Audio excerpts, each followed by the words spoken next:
¿no? Una confesión de fe es algo que sale de la Biblia, no es la Biblia, ¿listo? No quiere decir que sea infalible, pero es una recopilación que históricamente se fue desarrollando con el fin de poder tener claro qué es lo que una iglesia, en este caso bautista reformada, debe creer.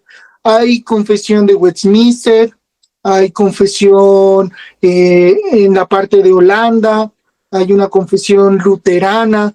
Nosotros, o en mi caso, pues me siento más afín con la confesión bautista de Londres del 86, perdón, del 89, 1689, que es donde están los puntos o las sesiones más importantes que nosotros vamos a ir viendo. Esta confesión nace debido a que se hace una polución en torno a denominaciones, pensamientos filosóficos, acciones, determinaciones, pensamientos humanos. Entonces cada uno como que comienza a tener una postura en torno a lo que se cree y lo que no se debe creer. Toda esa acción que nosotros vemos en las iglesias nos lleva a pensar que todas las iglesias creen lo mismo. A veces decimos, o la gente dice, nosotros creemos lo que dice la Biblia, pero ¿qué es lo que dice la Biblia? La confesión de fe lo que hace es hacer un resumen, mejor dicho, abarca todo el compendio doctrinal de lo que la Biblia realmente pide que se haga. Varía entre la de Westminster y la confesión de fe bautista, varía en torno al paidobautismo.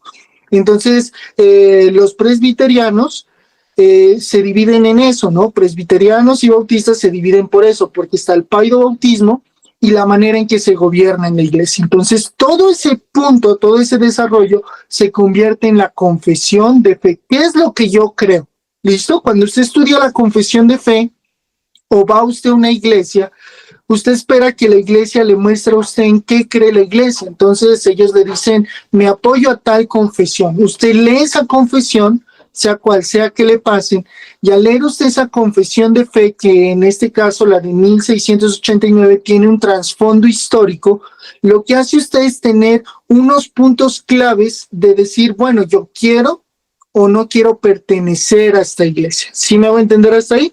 Entonces, cuando yo voy en pos de ese desarrollo, en pos de tener ese sistema, lo que yo miro es cuán importante es saber lo que yo creo.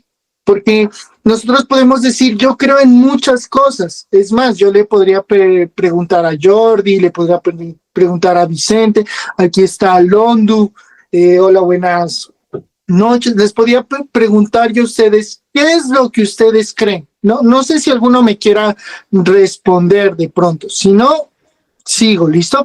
Pero usted se podría hacer esa primer pregunta. ¿Qué es en lo que yo creo? La respuesta general sería no a lo que dice la Biblia. Pero ahí es donde nosotros decimos son 66 libros y aparte de eso hubo un tiempo donde no eran 66, sino que hubieron unos que se conoce como los deuterocanónicos que los fueron y los quitaron. Entonces uno dice, por eso la Biblia católico-romana es diferente a la Biblia, como ellos lo dicen, protestante. Entonces dicen, quitaron la revelación. Y eso está dentro de la confesión de fe. La confesión de fe dice, en esto creemos. En este caso, mire, yo les envié el PDF y ahí la primer parte en la página, ya les digo qué página es, la página número,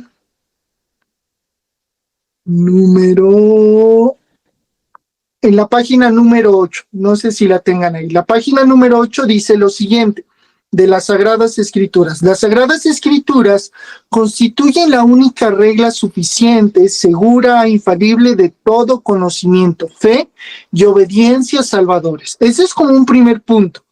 Después sigue otro punto, aunque la luz de la naturaleza y las obras de la creación y de la providencia manifiestan de tal manera la bondad, sabiduría y poder de Dios que dejan a los hombres sin excusa. Ese es el segundo punto. Si usted se da cuenta, en ese documento va punto por punto desglosando. Entonces, por este momento nos vamos a detener en el primer punto. Y el primer punto dice lo siguiente, usted me corrige si estoy mal. Las Sagradas Escrituras constituyen la única regla suficiente, segura e infalible de todo conocimiento, fe y obediencia salvadores. La confesión de fe arranca con eso, con la palabra de Dios, de las Sagradas Escrituras. Ese es el primer capítulo que la confesión de fe nos da a nosotros, el primer apartado, en donde nos dice que las Sagradas Escrituras constituyen la única regla suficiente, segura e infalible de todo conocimiento, fe y obediencia salvadores. ¿Alguien me quiere colaborar buscando segunda de Timoteo 3, 15 al 17? Y otra persona, Isaías 8:20, segunda de Timoteo 3, 15 al 17, Isaías 8:20, Lucas 16:29. Bueno, vamos a leer segunda de Timoteo 3, 15 al 17. Si alguien me puede colaborar, le agradecería. Segunda de Timoteo 3, 15 al 17. ¿Alguien la tiene ahí, por favor?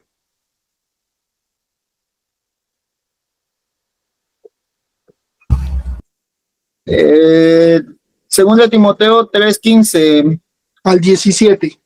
Desde tu niñez conoces las Sagradas Escrituras, que pueden darte la sabiduría necesaria para la salvación mediante la fe en Cristo Jesús. Toda la Escritura es inspirada por Dios y útil para enseñar, para reprender, para corregir y para instruir en la justicia, a fin de que el siervo de Dios esté enteramente capacitado para toda buena obra. Amén. Perfecto. Gracias, Vicente. Entonces, mire cómo segunda de Timoteo 3, 15 al 17 lo que hace es respaldar lo que la confesión de fe en el punto 1 nos está diciendo. Isaías 8:20, ¿la tiene alguien de pronto? Lo voy a leer yo, ¿listo? A la ley y al testimonio, si no dijeren conforme a esto, es porque no les ha amanecido. A la ley y al testimonio, si no dijere conforme a esto, es porque no les ha amanecido. Mire cómo todo va encajando en torno a la primera parte que leímos. ¿Listo? Después vienen unas preguntas, pero sí me parece interesante que veamos los versículos.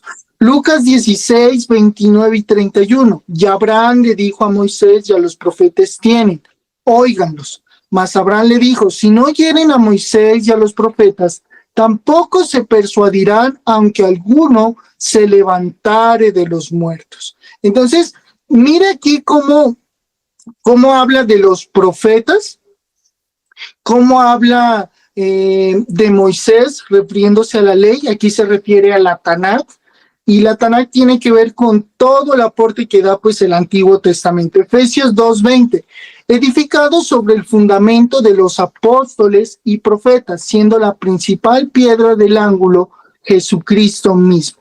Entonces aquí viene, después de leer estos versículos y leer la primera parte, vendría una primera pregunta. ¿Cómo define la confesión de fe a las Sagradas Escrituras según ese punto 1? ¿Cómo qué? Les pregunto, ¿cómo define la confesión a las Sagradas Escrituras? O yo te puedo quizá dar mi opinión. Sí, dilo, Jordi.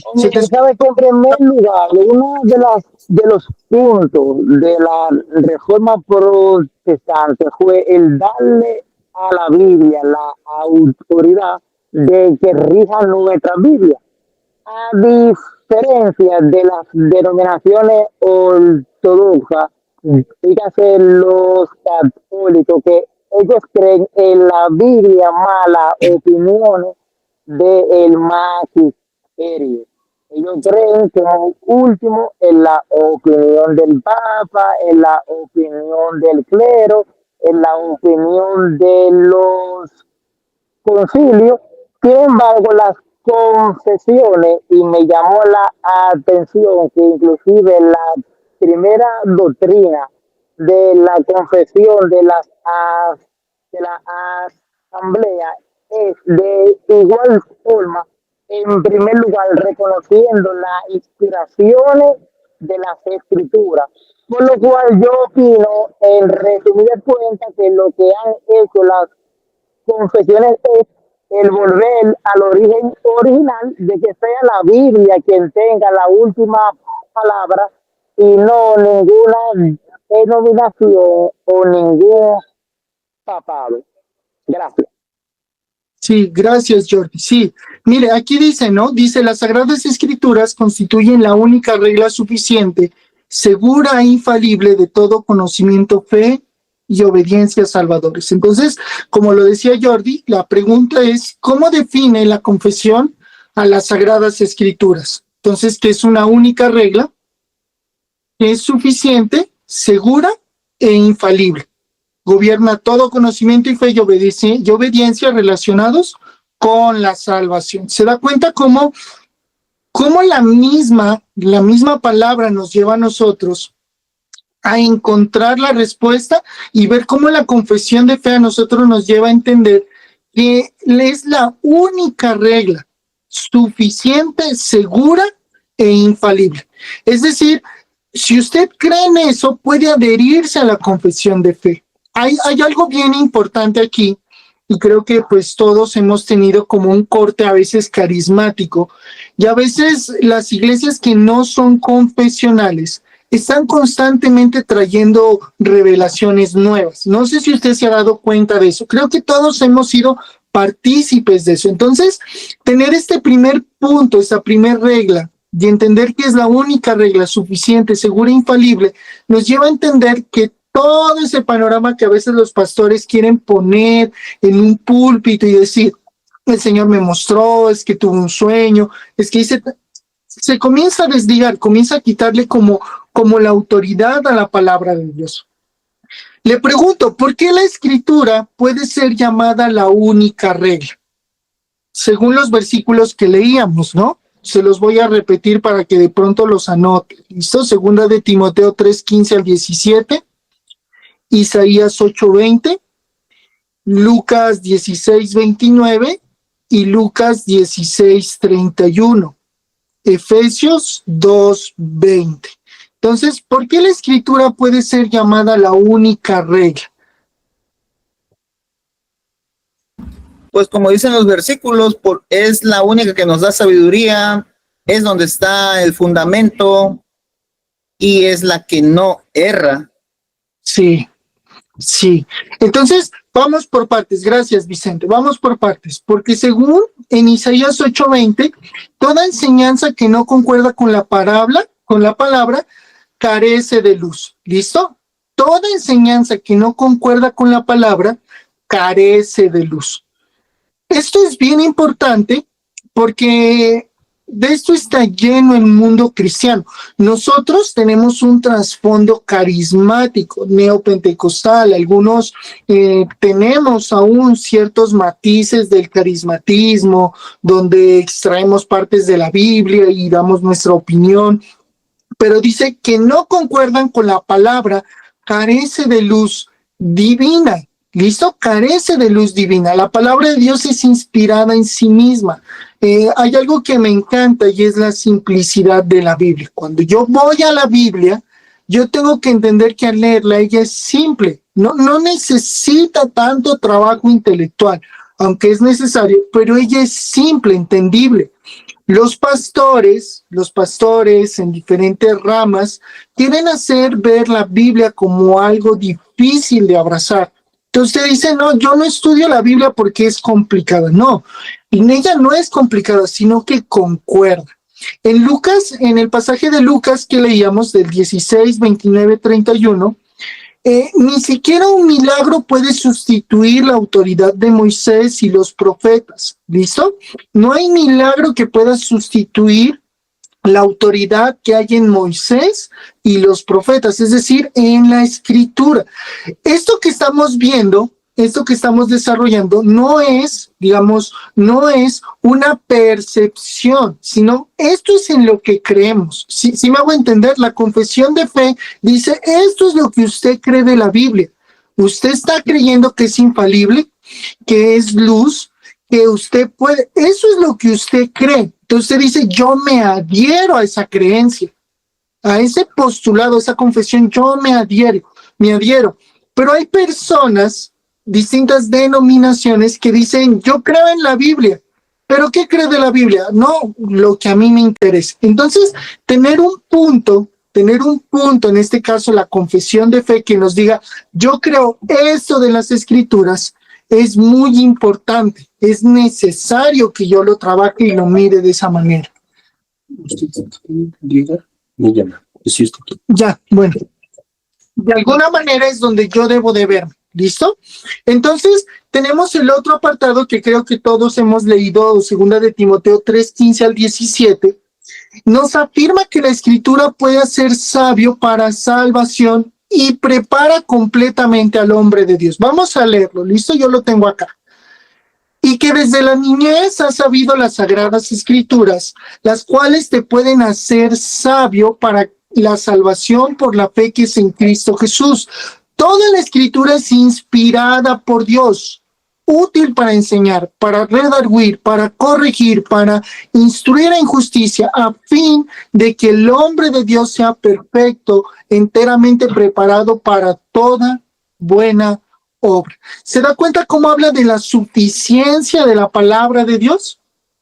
La palabra de Dios es suficiente.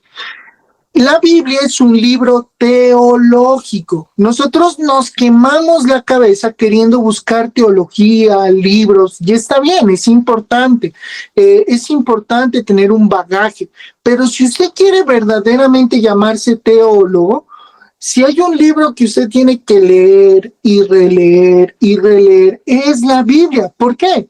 Porque es útil para enseñar, para redarguir, para corregir, para instruir en justicia, a fin de que usted y yo, o el hombre de Dios, sea perfecto, enteramente preparado para toda buena obra. ¿Para qué nos prepara la Biblia? Para toda buena obra. Entonces se da cuenta cómo la palabra de Dios nos muestra a nosotros por qué la escritura debe ser llamada la única regla.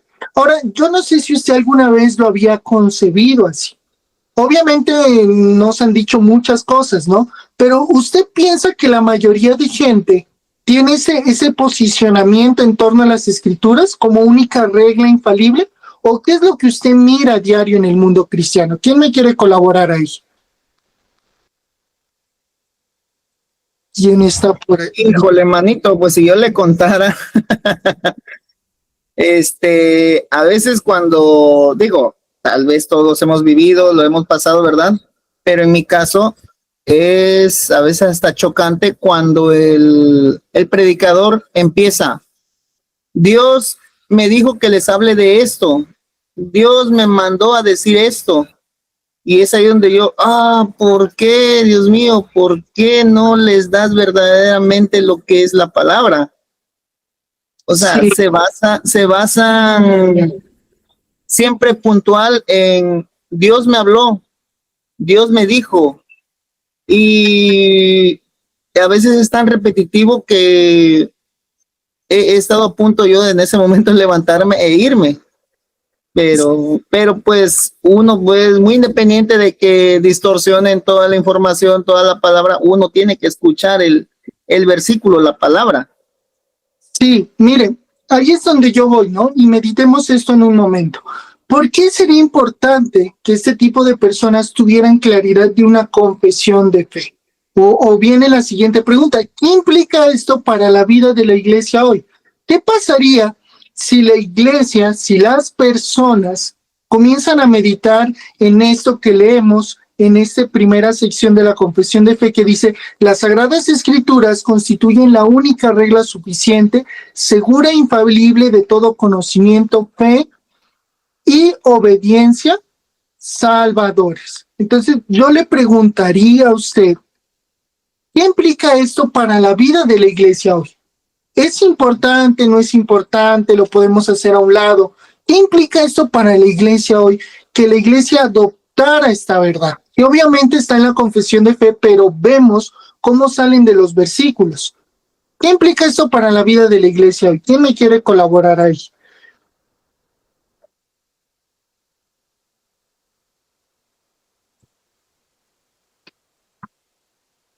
Que es para nuestra propia salvación Sí, para nuestro propio entendimiento, para poder conducirnos de acuerdo a lo que Dios quiere y manda y demanda de nosotros. sí. Ahora pensemos un momento en nuestras congregaciones, en el lugar que vamos. Algunos ya estamos en una iglesia reformada, otros están en transición, otros escuchan predicaciones. Esto nos ayuda a nosotros a entender que ninguna experiencia o tradición o autoridad humana puede colocarse al nivel de la escritura. Ninguna persona, tradición, concepto puede colocarse al nivel de la escritura. Todo debe ser evaluado y gobernado por ella. ¿Cuán importante sería que la iglesia como tal tuviera una confesión de fe? Y sobre todo este punto donde nos dice, mire, la escritura es importante. ¿Se da cuenta? Mira cómo este pequeño punto que vamos desglosando nos lleva a entender que no hay nada por encima de la Biblia. Vamos con el segundo punto. ¿Listo? Dice, el segundo punto de la confesión. Aunque la luz de la naturaleza y las obras de la creación y de la providencia manifiestan de tal manera la bondad, sabiduría y poder de Dios que dejan a los hombres sin excusa. Voy a volverlo a leer. Aunque la luz de la naturaleza y las obras de la creación y de la providencia manifiestan de tal manera la bondad, sabiduría y poder de Dios que dejan a los hombres sin excusa. Vamos a leer Romanos 1, 19 al 21, Romanos 1, 32, Romanos 2, 14 al 15, Salmos 19, 1 al 3. Vamos con Romanos 1, 19 al 21. Alguien que me colabore ahí con esa lectura, por favor.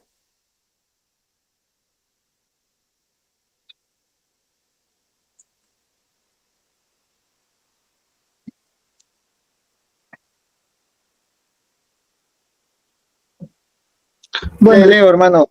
listo, gracias. Romanos 1, 19 al 21 dice así: me explico lo que se puede conocer acerca de Dios.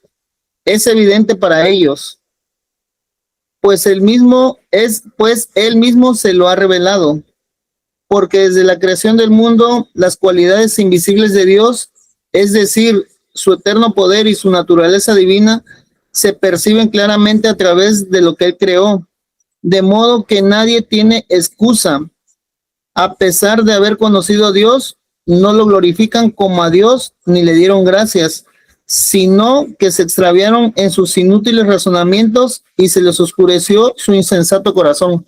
Perfecto, gracias. Voy con Romanos 1:32. ¿Me colabora Vicente con Romanos 2:14 al 15? Yo voy con Romanos 32. Romanos 2:14 al 15.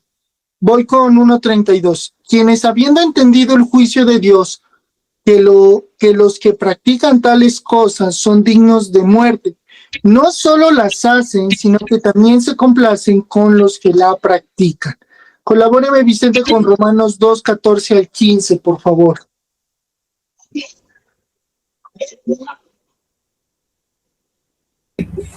Romanos 2, 14, 15.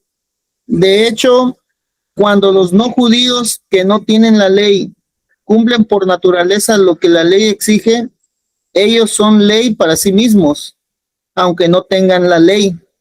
Estos muestran que llevan escrito en el corazón lo que la ley exige, como lo testigua su conciencia, pues sus propios pensamientos algunas veces los acusan y otras veces los excusan. Perfecto. Y el Salmo 19, 1 a 3 dice: los cielos cuentan la gloria de Dios y el firmamento anuncia la obra de sus manos. Un día emite palabra a otro día y una noche a otra noche declara sabiduría. No hay lenguaje ni palabras, ni es oída su voz. Yo les pregunto, ¿qué revela la creación de Dios? ¿Qué nos muestra? Porque este apartado de la confesión está hablando de la creación de Dios. ¿Qué revela la creación acerca de Dios? Aquí necesito que me colabore, porque es la manera en que vamos a poder estudiar. ¿Listo? pues si se siente animado a participar. Recuerda, Pueden participar, amiguitos. sí, diga. Listo, entonces vamos aquí. ¿Qué revela la creación acerca de Dios? Colabóreme ahí, por favor. ¿Qué piensa usted que revela la creación de Dios?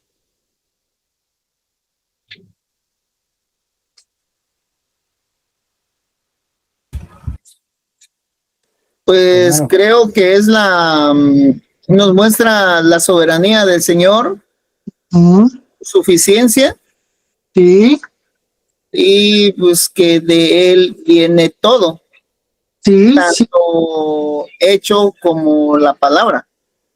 sí. Entonces, mire que nosotros ver la creación de Dios, y creo que todos la hemos visto, eso nos permite a nosotros ver su gloria, que hay un poder que es eterno, eso lo estábamos estudiando en Génesis, ¿se acuerdan? Su deidad, ¿listo? Porque todo lo que usted mira es creación, está subordinado a Dios. Y su sabiduría de manera universal y constante. Cuando nosotros nos acercamos a la creación de Dios, una persona, un animal, las nubes, las montañas, un gran paisaje, estamos contemplando la obra y las manos de Dios. Entonces eso es bien interesante porque esa revelación general nos deja a nosotros entendiendo que existe Dios. ¿Por qué esta revelación deja al hombre sin excusa? ¿Por qué el comprender y el tener a la mano, digámoslo así, al tener a la mano el conocimiento general de Dios, deja sin excusas al hombre? ¿Qué piensan ustedes?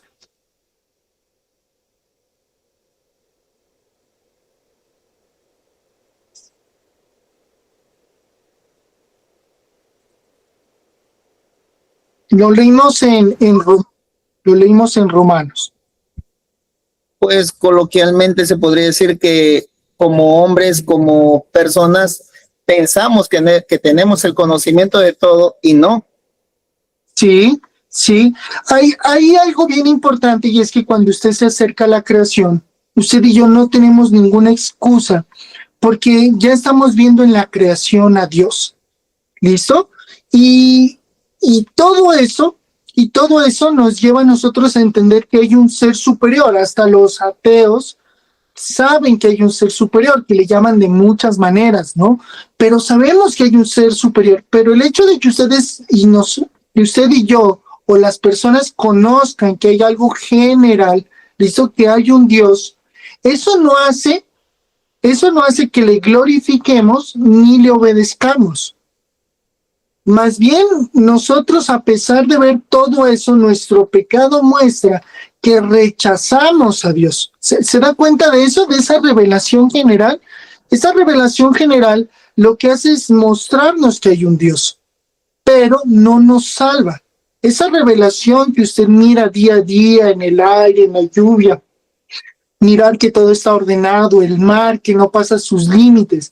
Eso hace entender y ver a Dios, pero no lo salva. Esa revelación general de Dios a usted no lo va a salvar. A usted y a mí no nos va a salvar. ¿Listo? Eso es lo que quiere decir la confesión de fe. ¿Qué enseña esto sobre la condición humana? ¿Qué nos enseña esto sobre la condición humana?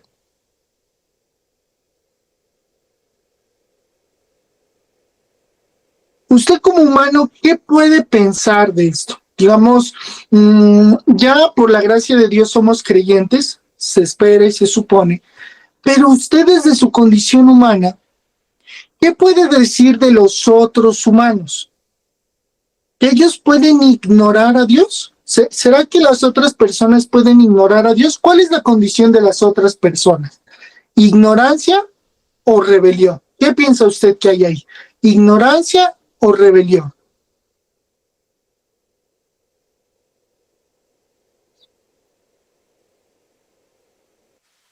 Pues yo opino que puede ser ignorancia o rebelión, puede ser ambos a lo mejor. Por ejemplo, pueden saber, pero no, pero se revelan a eso, a lo que saben. Entonces, pues no sé si a ese punto se le puede llamar también ignorancia hasta cierto punto. Sí, sí, puede ser. Londu te tengo aquí, no sé si me regalas tu nombre, no sé si ya me lo dijiste. Es Brian. Brian, gracias, Brian. Sí, Brian, digamos, cuando hablamos de la ignorancia, no nos referimos a Jesús, ¿no? Porque en Jesús sí puede haber una ignorancia, pero en torno a Dios no puede haber esa ignorancia, digámoslo así, es imposible que haya esa ignorancia. Puede haber de las dos si habláramos de Jesús, ¿listo?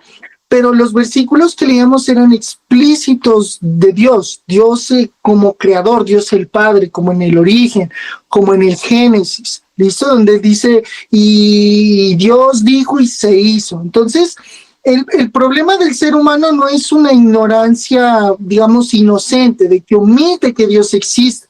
No, nosotros al ver la grandeza, no sé si les ha pasado, pero cuando usted hace una caminata, llega a alguna montaña, llega algún mirador, llega algún viaje, no sé si han hecho algún viaje de caminata donde se mira paisajes, donde se sube a montañas, donde usted sube a árboles, bueno, lo que sea, usted dice, algo debe haber de diferente, algo grande. Pero a pesar de que nosotros vemos esa creación, nosotros no nos importa qué hay por encima de nosotros. Más bien hay una rebelión en nosotros.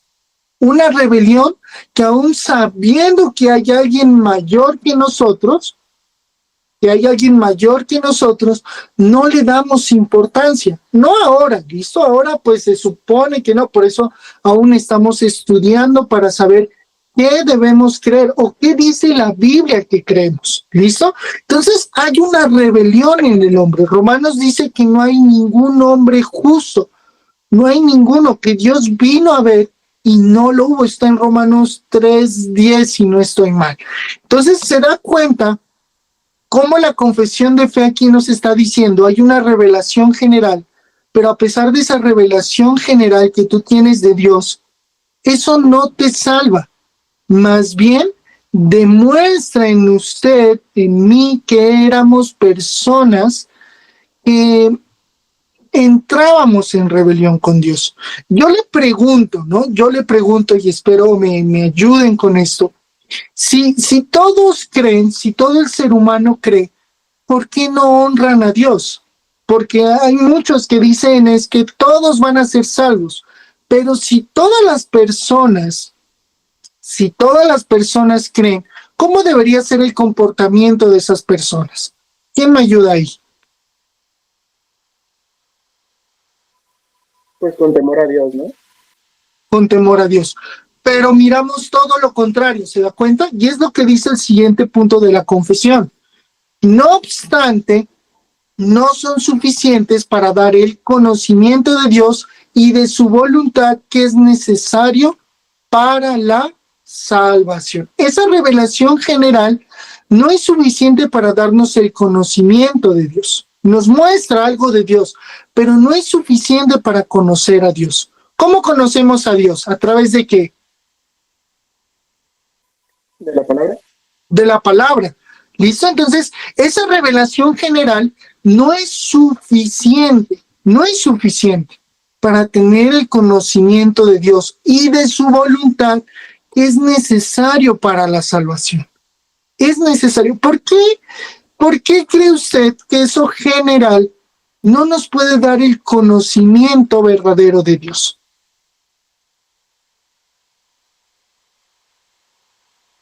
Es decir, usted va y mira una montaña y dice, uff, qué grande que es Dios, mire todo lo que hizo. O si usted ha tenido la oportunidad de ir al mar, Vicente creo que tiene la oportunidad de mirar el mar siempre, no sé si esté bien con eso, Vicente, ¿me corrige? Sí, todos los días. Todos los días. Entonces usted va al mar, se para en el mar y usted dice, qué genial que las aguas no pasan su límite, ¿no? ¿Y eso en dónde está? ¿Dónde está escrito que le puso límite a las aguas? En la creación en Génesis. En Génesis. Pero usted lo percibe y usted dice, uff, tremendo, las aguas no pasan su límite. ¿Pero eso lo salva a usted?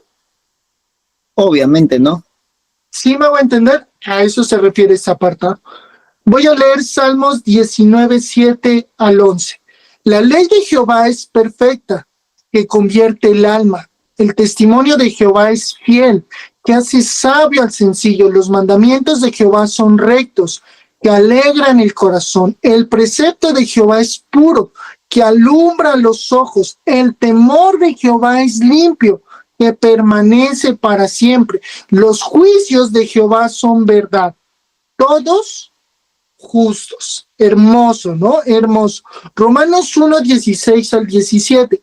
Porque no me avergüenzo del evangelio, porque es poder de Dios para salvación a todo aquel que cree. Y Romanos 3, 21.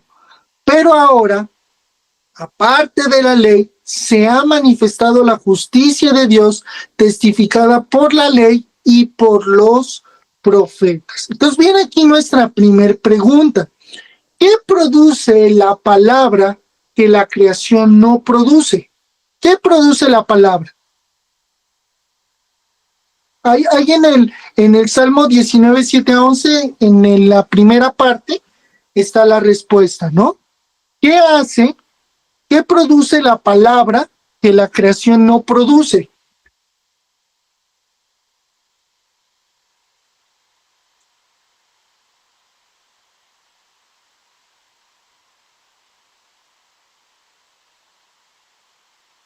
¿No?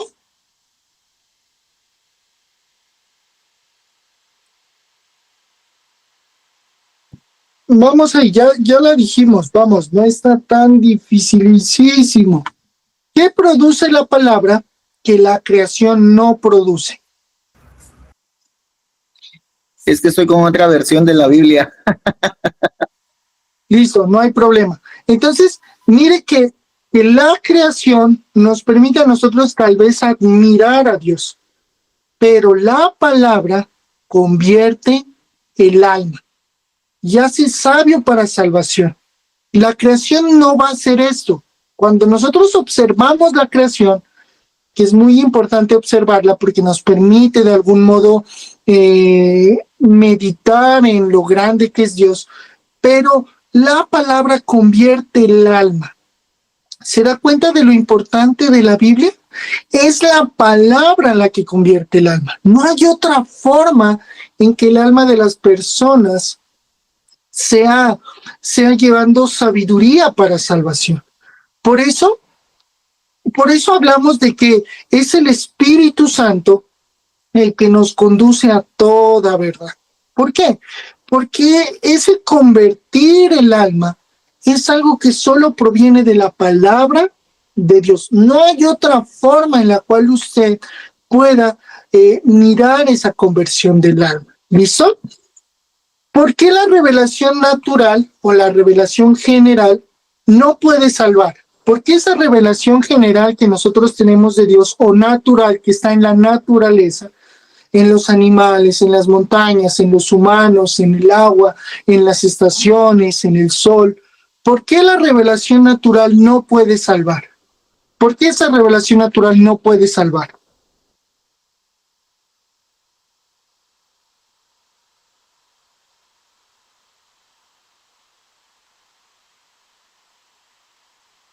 Porque como me comentaba que al ver la creación nos está demostrando su poder, su gloria, pero lo que realmente nos va a transformar es el conocimiento de y sobre él. Sí, en este caso hablaríamos del Evangelio, ¿listo? Para los judíos, en el Génesis, para los judíos, sería la palabra de Dios en total, ¿no? Pero para nosotros sería el Evangelio. Ok. Porque cuando yo voy a la parte, digamos, donde Dios se puede mostrar, cuando yo voy a esa parte, no me revela el Evangelio. Es decir, no me revela Jesús, no me revela que Jesús murió por los pecadores. Y eso es lo importante de la palabra. La palabra a mí me confirma qué hizo Jesús por mí, porque no revela el Evangelio ni la justicia salvadora de Dios, los cuales solo se manifiestan en la Escritura. La escritura es la única forma que yo tengo de saber qué es lo que hizo Jesús, o por qué lo hizo, o para qué lo hizo. De ahí lo importante del culto dominical. El culto dominical es para que nosotros adoremos a Dios, encontremos alimento en su palabra. Creo que está en el escrito del estudio de Génesis, para que al estudiar estas cosas tengamos esperanza. Nosotros no vamos al culto, nosotros no vamos a la reunión de estudio, nosotros no vamos a la palabra con el fin de ser salvos. Dios nos salva por medio de su palabra, es decir, debe haber una seguridad de salvación en nosotros, en aquellos que el Señor escogió desde antes de la fundación del mundo. Debe haber esa seguridad, esa perseverancia. Perseveramos en esto. ¿Listo? Pero esto se manifiesta en las Escrituras. De ahí lo importante que nosotros leamos la palabra de Dios. Si las Escrituras son la única forma que yo tengo para conocer el plan de salvación y llenarme de esperanza, y tener esperanza y confianza, no puedo dejar este medio de gracia a un lado. Si yo dejo a un lado las Escrituras, si yo dejo a un lado todo lo que tiene que ver con la verdad revelada de Dios, las Escrituras se conocen como la revelación especial. Esa revelación especial es lo que me permite a mí meditar. Por eso es que nos afanamos en estudiar su Biblia, su palabra. ¿Por qué? Porque esto va a traer esperanza, perseverancia. Esperamos en el Señor, confiamos en el Señor, sabemos que nos ha perdonado y perseveramos. Por eso nos negamos a nosotros mismos. ¿Qué implica esto para la predicación del Evangelio? ¿Es o no es importante la predicación del Evangelio? ¿Qué implica que tenga que haber una revelación natural y una revelación especial? ¿Implican algo o no en la predicación del Evangelio?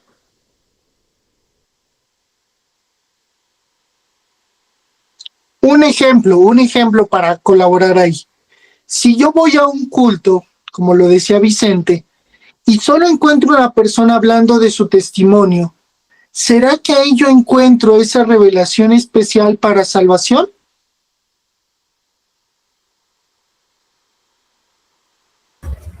No, porque me estaría enfocando en la vida personal de ella y no en el que debemos enfocarnos, que es en nuestro Señor Jesucristo.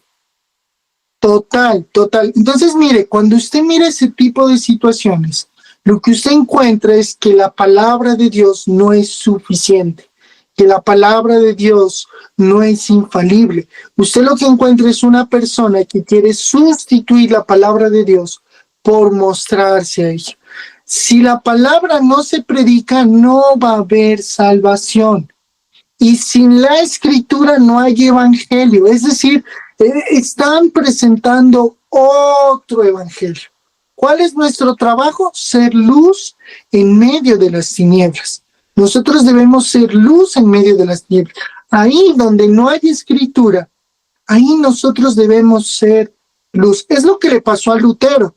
Miren, Lutero era una persona que batallaba con la justicia de Dios. Es más, él en su autobiografía o en lo que plasma, él dice que odiaba a Dios, odiaba cómo era Dios, odiaba su pecado.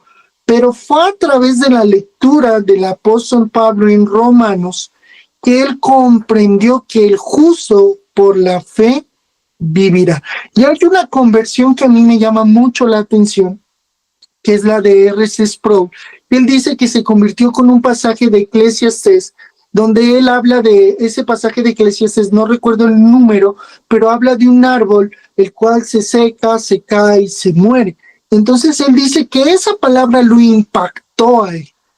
Es decir, la palabra de Dios, la Escritura es suficiente para llevarnos a nosotros al conocimiento de Dios. No hay otra forma en que usted y yo podamos conocer a Dios. Por eso decimos, la palabra de Dios es suficiente, infalible, se ilumina, no necesita, no se muestra a través de lo general. No hay otra forma en que usted y yo conozcamos a Dios, sino por medio de la palabra de Dios. No sé si hasta ahí vamos bien, tengan alguna pregunta o alguna duda. Igual ya nos faltan 9 minuticos. Nos faltan 9 minuticos. ¿Hay alguna pregunta, alguna duda, alguna objeción, algún otro punto? De pronto que ustedes digan, no, eso no creo que sea así. O seguimos con el punto 4 para terminar. Listo, voy con el punto 4 para terminar. Por lo tanto, agradó al Señor en distintas épocas y de diversas maneras revelarse a sí mismo y declarar su voluntad a su iglesia. Les repito, por lo tanto, esto está en la confesión de fe, listo, yo la envié al WhatsApp. Por lo tanto, agradó al Señor en distintas épocas y de diversas maneras revelarse a sí mismo y declarar su voluntad a su iglesia. Le agradó al Señor. Eso es lo que dice la confesión de fe. Ese es el punto 3 de la confesión de fe sobre las escrituras. Ellos confiesan y dicen, nosotros creemos esto de la palabra de Dios. ¿Listo? Voy a leer Hebreos 1 al 2. Al 2, primera parte. Dios, habiendo hablado muchas veces y de muchas maneras en otro tiempo a los padres por los profetas, en estos postreros días nos ha hablado por el Hijo. Veamos aquí, ¿cómo se describe la revelación de Dios en la historia? ¿Qué hizo Dios en la historia? ¿Cómo se mostró Dios en la historia?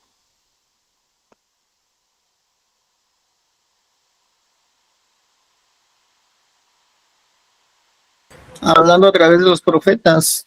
Sí, a través de los profetas.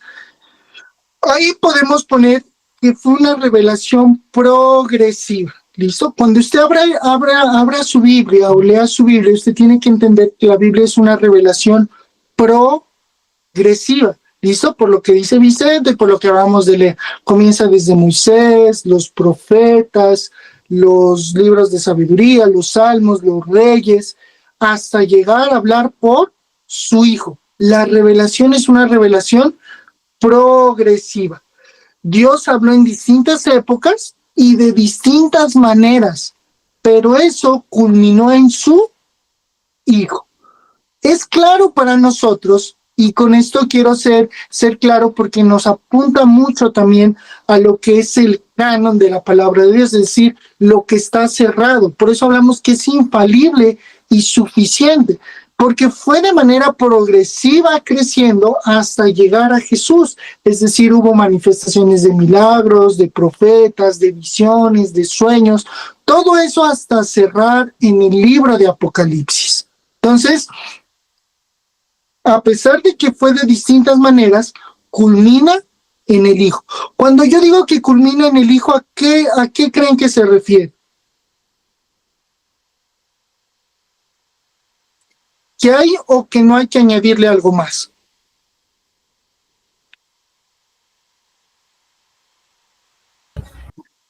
Pues yo creo que no, porque... no, adelante, hermano. No, está bien. Es una opinión corta. Diga, Brian. No, o sea, a no añadirle más, sino simplemente a lo que es la salvación, ¿no? No poner más cosas referentes al tema de la salvación. Sí, perfecto, Brian. Eso es lo que dice la Confesión de Fe de Londres del 86. Eso es lo que creían en ese momento en Inglaterra los bautistas reformados. Por eso digo, son confesiones. ¿Hay otras confesiones? Hay muchas. Hay iglesias que no son confesionales, no tienen nada. Entonces, aquí lo que nos dice esta confesión de fe es: usted va a creer que no hay una revelación normativa superior o paralela a Cristo. Ya no la hay. Ya respecto a lo que tuvo que suceder, estar en la Biblia y a ver, no hay algo que usted o yo podamos o debamos añadir. ¿Listo? Es decir, que si alguien viene con un sueño, con una visión, o como lo que pasó en Ghana se levantó un hombre que dijo que Jesús le habló y que vendría un diluvio y él hizo ocho barcos para 6 millones de personas. Pero si usted lee la Biblia, usted no se dejaría engañar. Usted dice, pero si el mismo Señor en Génesis dice que Él ya no permitirá eso, ya no vendrá en agua, sino en fuego. Ya no será un diluvio, sino que vendrá en fuego. El juicio será diferente, ya no se repite. Pero como para ellos la revelación o la palabra de Dios no está cerrado, no ha cesado, para ellos no ha cesado las revelaciones. Entonces constantemente tienen una idea nueva, constantemente. Para nosotros, si nos adherimos a esta confesión, para nosotros, y debido a lo que dice la misma Biblia que leímos en Hebreos, sabemos que la revelación culmina en Cristo y no necesitamos más. Más bien, necesitamos leer lo que interpreta Cristo, sus discípulos, para nosotros poder tener esperanza y ser guardados santos y sin mancha. ¿Listo? ¿Cómo debe leerse toda la Biblia a la luz de esto? ¿Cómo debo yo leer la Biblia a la luz de esto? Que la Biblia está ¿qué? Es una revelación ¿qué? Con esto cerramos, ¿listo? Con esto cerramos. Progresiva, que es de principio a fin. Sí, sí, por eso, ¿qué le podríamos decir? Si decimos que es progresiva, queremos decir que lo que está en el primer pacto y en el segundo pacto están ¿qué?